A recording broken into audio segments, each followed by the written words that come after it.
The Brazilian Air Force commander, Lieutenant Brigadier Marcelo Damasceno, chose to address rising dissatisfaction among sergeants and sub-lieutenants, and he personally went to meet the Turma de Graça, a group made up of active and reserve graduates who support the Air Force's operations. The meeting was held in Brasilia at the Sub-Officers and Sergeants Associates Club. It could represent the beginning of a real attempt to reconnect the high command with the operational base of the force. The Brazilian Air Force commander, accompanied by officers and high command members, was welcomed by military personnel who promptly voiced their concerns.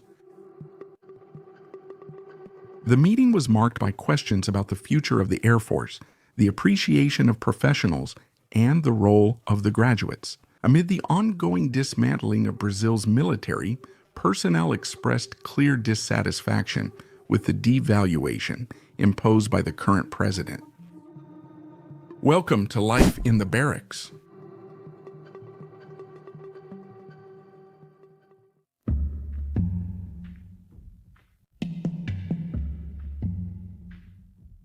The grease crew isn't just a nickname, it symbolizes resilience and competence.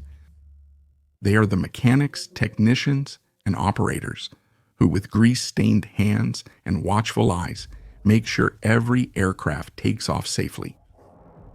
They represent generations of service members who keep the gears turning, even when resources are scarce and recognition is minimal. The crew. During the meeting with the enlisted personnel, Marcelo Damasceno emphasized that events like this strengthen the bond between generations and value the professionals who uphold the mission of the Air Force.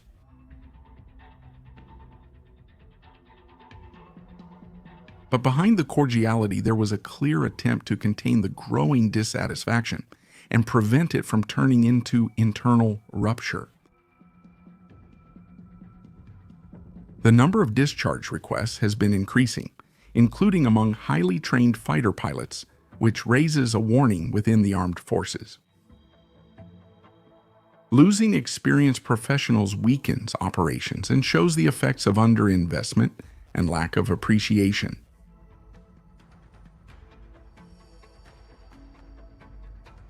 The military structure faces shortages of parts, fuel, and even food in some units. Vehicles are out of service, many aircraft are grounded, and some barracks are operating on reduced hours to cut expenses. The presidential plane has had several consecutive breakdowns, indicating the problem is systemic, not isolated. The current Brazilian president vetoed the purchase of 36 armored vehicles from Israel, even after the company Elbit Systems won a legal and transparent bidding process. The ideological veto weakened the Brazilian army, which would have had modern and technological combat vehicles in its arsenal. Canceling a legal bidding process due to political ideology undermines legal security, violates international agreements, and damages military institutions' credibility. Enlisted personnel such as soldiers, corporals, sergeants, and sub-lieutenants keep the machine running. Without them, there is no operation, no defense, no mission accomplished. These are the fighters who face daily challenges in hangars, on runways, at borders, and in training fields. That's why the fear of a revolt among the non-commissioned officers has caught the attention of the high command of the armed forces, which has been seeking to get closer to the structural base of each military branch. The meeting between Commander da Brazilian Air Force and the Turma de Graça could be the first step toward a change in attitude.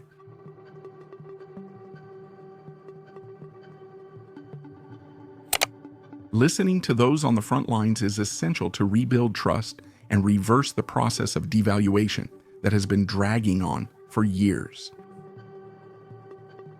Brazil needs strong armed forces, not to attack, but to protect and deter threats. With continental dimensions and strategic resources, the country cannot afford to neglect its defense.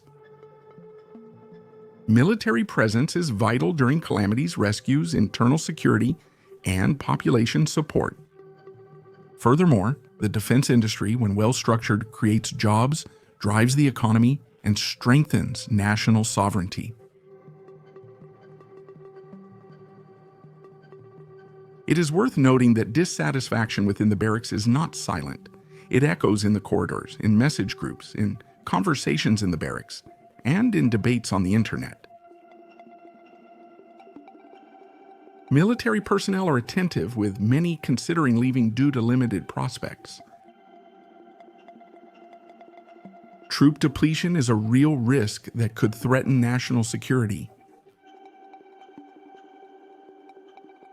Valuing the military is not just about salaries. It involves respect, structure, recognition, and investment. Without this, motivation, talent retention, and operational continuity are lost. Brazil could be a leader in defense, technology, and sovereignty, but this demands strategic vision, investment, and respect for its armed forces. The commander took the first step. Now the country needs to decide whether it will move forward together or keep turning its back on those who protect the nation. The meeting with the Air Force graduates was more than a symbolic gesture. It was a warning. The current government needs to understand that the people are tired of so many wrong decisions that have undermined the lives of Brazilians, not only in the economic sphere, but also in matters of health, security, and the appreciation of work.